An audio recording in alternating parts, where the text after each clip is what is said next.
The mech's armor glistened under the cold lights of the hangar, black and red paint marred by deep gashes, carbon scoring, and puncture marks. Euphoria, as she was known, stood still now, her towering frame bearing the weight of countless battles. At her feet, Marcus Terran gazed up in silence, wrench in hand, eyes tracing the jagged lines that ran across the once pristine hull. She had fought well, again, but at what cost? Marcus had been a mech technician for the Space Defense Force for over a decade. He had seen hundreds of mechs come through the bay, their enormous frames mangled, scorched, or shattered after every mission. Yet, Euphoria was different. There was a history between them, a bond that went beyond gears and hydraulics. She was piloted by Captain Drax, a veteran who treated the machine like an extension of his own body. But Marcus had always felt that Euphoria belonged, in part, to him too. His hands had kept her functional, stitching her back together when the battles left her in ruins. He stepped closer, his boots clanging on the metal platform beneath him. The acrid smell of burnt circuits and engine coolant lingered in the air, familiar and bitter. He ran his gloved fingers over a fresh crack on her chest plate, just below the cockpit where Drax sat during every mission. It wasn't just damage, it was a wound. To anyone else, Euphoria was a war machine, a tool of destruction.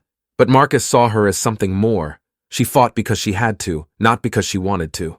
Another rough one, huh? He muttered, mostly to himself. The mech remained silent, of course. But in the quiet of the hangar, Marcus imagined she could feel his concern, just as he felt the weight of her injuries. He could almost hear her groan under the stress of it all. The long hours of battle, the relentless punishment, and now, the weight, waiting for someone to make her whole again. He got to work, sliding beneath the mech, inspecting the damage from below. One of the power conduits was shredded, its protective casing stripped away. Hydraulics hissed softly as he applied a diagnostic tool, checking for deeper malfunctions. The engine core had taken a hit, though it was nothing beyond repair. But every time he repaired her, it felt like patching up an old friend after another brawl they shouldn't have had to fight. The space slave traders, merciless and well-armed, were relentless.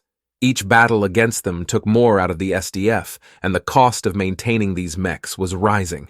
Euphoria's scars were a reminder that the SDF was always on the back foot, barely keeping pace with the escalating violence. There were whispers in the hangar that the SDF couldn't keep this up much longer. Too many mechs had been destroyed, too many lives lost. And those mechs that still stood, like Euphoria, were pushed far beyond their limits. As Marcus worked, his thoughts drifted.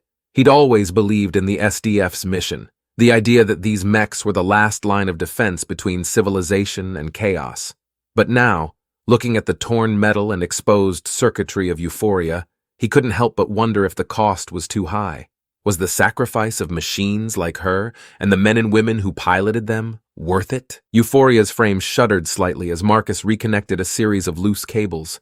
He frowned, momentarily startled, then realized it was just a pressure fluctuation. Still, it felt like she was speaking to him in her own way, telling him she was still here, still willing to fight. "Yeah, I know. You're not done yet," he said softly, almost as if to reassure her. "But you can't keep doing this forever."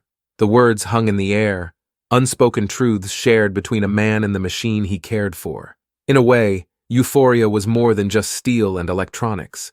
She was a testament to the labor of men like Marcus, whose hands bore the burden of every battle, just as surely as the pilots who guided them into war. Hours passed as he worked, lost in the methodical rhythm of repair. There was something therapeutic about it, taking broken parts and making them whole again. But today, each piece of armor he replaced, each wire he soldered, felt heavier than usual. The scars were getting harder to fix, the wounds deeper. As Marcus finished wiping the grease from his hands, he stood back to admire his work. Euphoria looked almost new again, ready for another mission, another battle.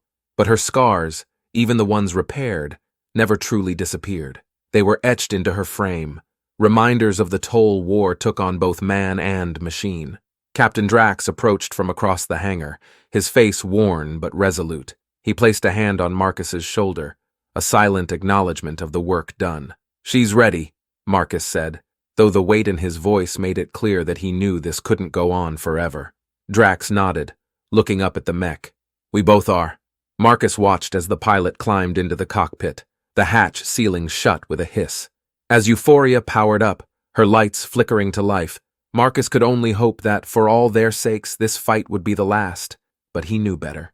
War never ended. It only paused long enough for the scars to fade before starting again.